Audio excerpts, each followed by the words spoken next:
Good morning and welcome to After GMS. It is Thursday, November 18th. Yes, I made it this week. I think a lot of people were wondering if I would ever make it back to work. Yes, I am here and I'm so glad that I'm healthy and well. I'm Tracy McCain here with Megan Malaris, Christian Morgan, and Ed Matthews. Yeah, glad you're feeling better and glad it is so nice outside today. Gorgeous. I mean, our nicest day of the week, ironically, it's the day Christian Morgan picked to be at Winter Wonderlights to kind of kick off our festive winter season and Christmas. But hey, it looks so fun. And in your mic check, Christian, I heard the animals making their sounds. They're awake, they want breakfast, probably want you to go home. They're like, who is this guy invading our habitat here this morning? Yeah, it's a beautiful morning at the Greensboro Science Center. I've already seen those red pandas this morning. They're already playing around, and you can probably hear some of the animals moving around in the background this morning. Of course, ironically, it is our warmest day of the week, but it was chilly this morning, and there's plenty of that chilly air on the way as we go into your Thursday night and on into Friday and heading into the weekend. So let's take a quick look at that forecast today. As you take a live look over downtown Greensboro this morning, we are starting out chilly, but with all sunshine, and we're going to keep that sunshine around for most of the day. Hey guys in the studio, if you don't mind hitting the H key on Max 2 for me, that'll take me to the 7-day forecast. I'm having a little trouble with my graphics out here, so I appreciate that. But like we mentioned, we do have that cold front on the way today. Most of the day is full of sunshine, but as we go into the afternoon, we'll start to see some clouds on the increase, and then this evening, there could be a couple showers across the triad, but this is not going to be a big rain deal. In fact, I think most of the moisture actually runs out of this system as it comes over the mountains and comes over the Blue Ridge. So for us, we mainly just get the clouds. After that front moves through, we're going to clear things out pretty quickly, and we're also going to start to bring that chilly air into the mix as well as we go into your Friday. Now, by the time you wake up early tomorrow morning, you're going to be wanting to set that alarm early. We've been talking about this all week, that partial lunar eclipse. It peaks at about 4 o'clock early tomorrow morning, and I'm hopeful, I'm optimistic that we'll have enough clouds to clear out of the way so that we can actually see that lunar eclipse tomorrow morning. So crossing our fingers for that, but something to kind of set an alarm early for so you can get up early and check that out. Behind that, we're just getting downright chilly. We're going to start to feel like winter as we go into the end of the week and into the weekend. We'll start out your Friday morning in the mid-30s, warming it up into the low 50s as we go into the afternoon. And then as we go into the your Saturday and Sunday, temperatures will be at freezing, if not below freezing, and then morning lows, or afternoon highs in the mid-50s, and it will be a bit breezy at times through the weekend and heading into early next week before our next rain chance on Monday. And I'll tell you, early look at Thanksgiving week, looks like it is going to be chilly.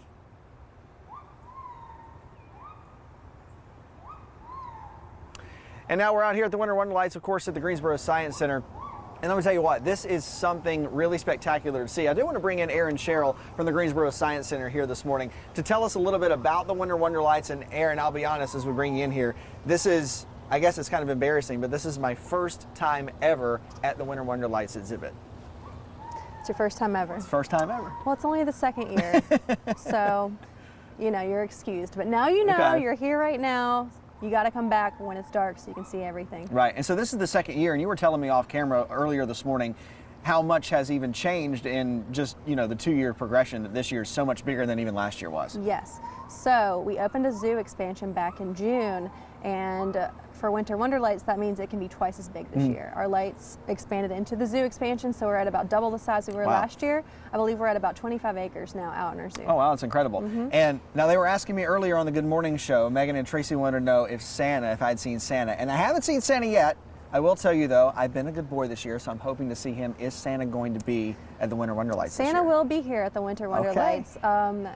On select nights. So if you check out our calendar online, you can see when he'll be here and plan your visit accordingly so you can visit him. All right, and now you were telling me about that. Aaron hasn't shown me this yet because I have to come back and apparently see this. You've been telling me about this huge light up panda bear that you guys have somewhere on the property here. Yes, we have a 16-foot bear made out of blue lights. He's new this year, and he's a great photo op. He's right by our barn, so when you come back, make sure to see him. All right, you heard it from Aaron. Santa will be here, and you have to see the big blue panda. Yes. All right, guys, does that get you excited for Christmas? I'm definitely excited for Christmas, Christian, but I just wanted to let you know you have a fan club out there, and they're all like whistling at you. I don't know if you caught on to that. They're like, whoo! I'm looking to see if The fishing looking to cats, see if some right? of the cats and Yeah. yeah. There they This is are. the fishing cat over here. If you can see him or not. That's awesome. Well, And he's they are running your number away. one fan. Oh my gosh, that's hilarious. So I think I know where you are. The pandas are right in front of you, right? Have you sighted the pandas yet? Mm-hmm. Yeah, just right over here. I've seen both of them this morning. They were up early. They were the first two animals that were up early this morning that I actually saw. Everybody else was sleeping in a little bit later, but you can hear them now kind of waking up. But I did see the red pandas. Yeah, so I'll make sure you let them know about the lunar eclipse tomorrow. I will. I will. Maybe some of those red wolves will start howling. Who I know. knows? Yeah, no, the red wolves are so elusive. I don't even know if they exist because I have never seen the red wolves. I've seen, yeah, Have you seen? Yeah. They're always sleeping when we're there. Ed, but we know sometimes weather phenomenons have a funny way of connecting with animals. Sometimes they act a little spooky on full moons, and maybe the lunar eclipse will do the same thing. Yeah, definitely so. Maybe it will. That's something that I am certainly looking forward to. I mean, it's my day off tomorrow, and if it's spectacular enough to get me out of bed, it's pretty spectacular. I think if we can just get these clouds out of here, we're going to be A-okay. Yeah. So, Christian, let's talk about Winter Wonderlights, because I know you said this is the first time, but again, you didn't really miss out on too much. It's only the second year. But have you walked through the tunnel? Yes. Isn't that it was awesome? amazing. Actually, that's where. Oh, it's amazing. And if nothing else, if you just get here and see that, that will put you in the holiday spirit. Seriously, you know, we started out this morning early on the Good Morning Show. If you were up early with us, we started out near the fountains here at the Science Center, and then we moved down to the tunnel this morning at about 6 o'clock. That so far has been my favorite. There's also a new Starry Lights exhibit that we walked through earlier. It's a little light for you to be able to see that now, but the tunnel is amazing. You have to just come for that. And of course, Aaron was telling you about that massive blue panda bear that they have. I'm excited. I'm trying to find that somewhere this morning. Yeah, and to your left, I believe, as you exit Revolution Ridge back up to the main area where the wolves are, there's that huge new part. I think you might have mentioned it. It's like Hanukkah themed. There are a lot of blue lights and some menorah decor, sponsored, I think, in part by Cone Health. And it's really cool to see, even during the day, if you're just there for a normal visit, you can see, you know, the lights already set up in anticipation of this. So really a fun place to be. It really is, you know, and like you mentioned, we did actually take a walk through that a couple minutes ago. Once we got off the Good Morning Show, just to kind of take a look around, and it is really, really neat. Of course, like you said, you can see it in the daytime when the sun is up, but also it's even more spectacular if you come at night. Even, you know, as it starts to get dusk, or even as the sun starts to come up, it's still really amazing to see. All right. Well, that is definitely an attraction in our area, and if you have time, check it out. I mean, it's open until the new year, so you've got some time. Yeah. All right, so much fun. Let's take a look at our morning headlines before we get into our talker of the day. In Winston-Salem, police and other groups advocating safety are working to stop shootings by getting rid of guns that could fall into the wrong hands. WFMI News 2's Denise McMiller has more on how you can turn firearms into the Winston-Salem Police Department for cash this weekend. Well, $50,000 is what the city of Winston-Salem and its police department hopes to give out this Saturday in exchange for guns. The city says they've seen crime continue to rise since the pandemic stay-at-home order lifted. So they're taking money from their COVID relief fund to get the community involved in chipping away at the problem one gun at a time. Now check out these details. These are the firearms they'll get paid for. $200 for assault rifles, $150 for handguns, and $100 for long guns like shotguns and rifles. Now, the police department has not collected guns in this way since 2014, but when they did, they collected more than 300 firearms. City Councilwoman Barbara Haynes worked to bring the initiative back. We're hearing about and reading about gun violence taking place almost every day in our community, and definitely weekly. And I do believe that if we initiate the buyback program again, that it can help to remove guns from our community. It is one less gun that can be used to commit a crime. Also, it is one less gun that a child will have access to. Now here's everything you need to know about Saturday's buyback event. It's from 9 a.m. to 1 p.m. at the Winston-Salem Fairgrounds Leaf Lot. Make sure the firearms are unloaded and placed in your trunk. The city will do this until they run out of money to give out. Now, the city of Greensboro also has a gun stoppers program. An anonymous tip can be left if a person commits a crime with a weapon. People can also report if someone has an illegal weapon. They'll get $250 in cash if the department recovers that illegal weapon. Did you hear this story? A Triad man says this metal cup saved his life when bullets came flying into his house. The homeowner said gunshots hit his house on Salem Spring Court yesterday at Winston-Salem. Police say at least 2 suspects were shooting at 2 men sitting in a nearby car, but the bullets ended up hitting a house, garage, and bedroom window. The glass cut the owner's arms. Investigators say they're looking for 3 suspects, 2 shooters, and a getaway driver who took off in a gold sedan. If you have any information, call Crime Stoppers. Well, Pfizer's COVID booster vaccine could be available to adults across the nation by the end of the month. The FDA could authorize Pfizer's booster shot for anyone 18 and older as early as today, and then the CDC director would have to give the final approval. The process could take a few weeks or just a few days. The Tanger Center will open its doors today for a free open house. The open house is a chance for you to check out the new event space free and see if you're interested in purchasing tickets to an upcoming show. The event starts today at 2. It runs through 7 o'clock tonight. You do not need a ticket to attend this open house, and masks are no longer required inside the Tanger Center. There are great benefits to starting the day with a breakfast. Oh, yes. But sometimes, things get in the way. Work, family, other things to do. Maybe you have an early work meeting, and sometimes there's not always enough time to eat. Or maybe you just didn't go to the grocery store. That's also a possibility. Yeah, so today we're asking, do you eat breakfast every day? Do you take it on the go? Or do you skip it entirely? A survey conducted by the organization One Poll found 1 in 4 people say they never have time to make breakfast. Research also revealed Americans waste $1,500 yearly in breakfast foods they wind up never eating. If you are short on time today, this could be your best bet. Swing in, grab some breakfast on the go, because today McDonald's is selling its classic Egg McMuffin for 63 cents. The original price when it hit menus 50 years ago today. So since the anniversary is today, they are having this special. If you want to save time and money, download the McDonald's app. All right, back to our question. Do you eat breakfast every day? Do you skip it? Some of you submitted answers on my Facebook page. Scott said, every day I get a buy one, get one free breakfast sandwich through the McDonald's app. Lisa said, I eat at home. I used to eat on the go. It tastes better at home at the table. Probably hotter too. Frida McQueen said most days she eats on the run. So we did get a few text responses. One viewer said, I drink a lot of coffee, then I eat at 11. Deborah said, I eat cereal Monday through Friday mornings while watching News 2 before getting dressed for work. Aww. We heard from another viewer who said, I eat my breakfast at home. First meal of the day is better at your own table. Dave said, some breakfast every morning, OJ, Cheerios, egg, bacon, and the Good Morning Show.